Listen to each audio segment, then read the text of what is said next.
और अब बारी सिनेमा गुरु की, जिसमें आज हम आपको बताएंगे एक्टर अनुपम खेर साहब के बारे में 10 ऐसी बातें जो आप नहीं जानते हैं।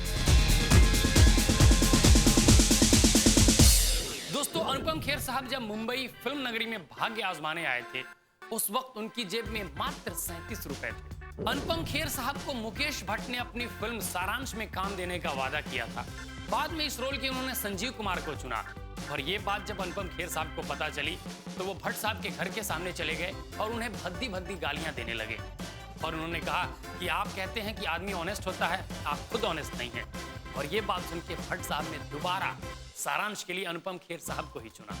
अनुपम खेर जी ने एक बार चंडीगढ़ के एक मंदिर से 100 रुपए इसलिए चुराया था ताकि वो डिपार्टमेंट ऑफ इंडियन थिएटर का फॉर्म अप्लाई कर सकें। दोस्तों, अनुपम खेर साहब रंगमंच के कलाकार हैं, एनएसडीएन हैं, लेकिन उन्होंने अपना पहला नाटक किया था शिमला के एक स्कूल में और उस नाटक में उनका किरदार एक पोस्ट बॉक्स का था। प्रॉप्स बने थे वो। दोस्तों, अनुपम खेर साहब अपना हीरो अपने पिताजी को मानते हैं। अनुपम खेर साहब जब भी फेल होते थे तो उनके पिताजी पार्टी दिया करते थे ताकि वो फेलियर से भी निराश ना हो और कुछ न कुछ सीख लें।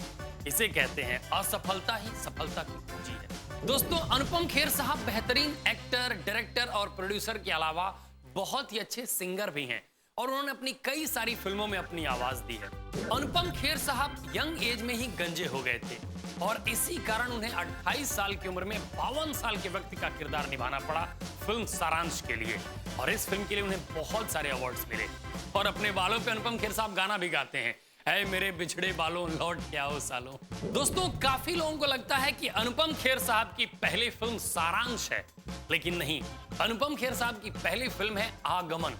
अनुपम खेर साहब के बारे में एक बड़ा मजेदार किस्सा है जो अनुपम साहब खुद सुनाते हैं। एक बार फिल्म आखिरी रास्ता के सेट पे उन्हें गुरूर हो गया कि मैं एनएसडी का कलाकार हूं, मेरे रूम में एसी नहीं है, फैन नहीं है। उन्होंने प्रोडक्शन पे चिल्लाना शुरू किया और अचानक उनका ध्यान गया अमिताभ बच्चन जी पे, जो चिलचिलाती धूप में गर्मी के मौसम में कंबल ओढ़ के बैठे थे। अनुपम खेर साहब ने पूछा कि आपको गर्मी नहीं लग रही है?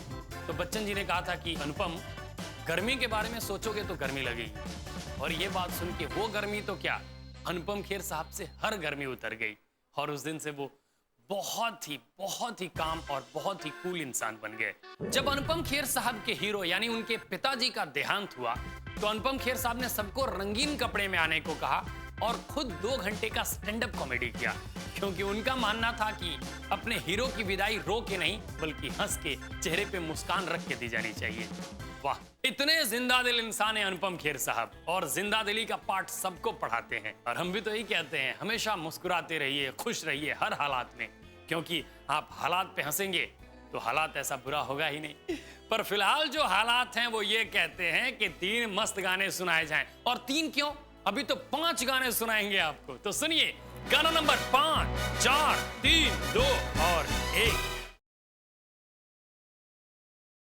भाई, आज के एपिसोड में बस इतना ही। मुझे मालूम है आपसे ज्यादा मैं उदास होता हूं, लेकिन एक उम्मीद भी है, अगले एपिसोड में फिर आऊंगा धमाकेदार गानों के साथ, मस्त चुटकुलों के साथ। हाँ, अगर आप भेजेंगे तो ही। तो प्लीज अपने चुटकुले, अपने आइडियाज, अपने जोक्स, अपने सजेशन, प्यार मोहब्बत सब मेल करते रहिए bigmagicmarketing@reliancebroadcast.com पे। तब तक गाते रहिए, गुनगुनाते रहिए और सदा मुस्कुराते रहिए और देखते रहिए अपना मनपसंद show big top 20 only on big magic.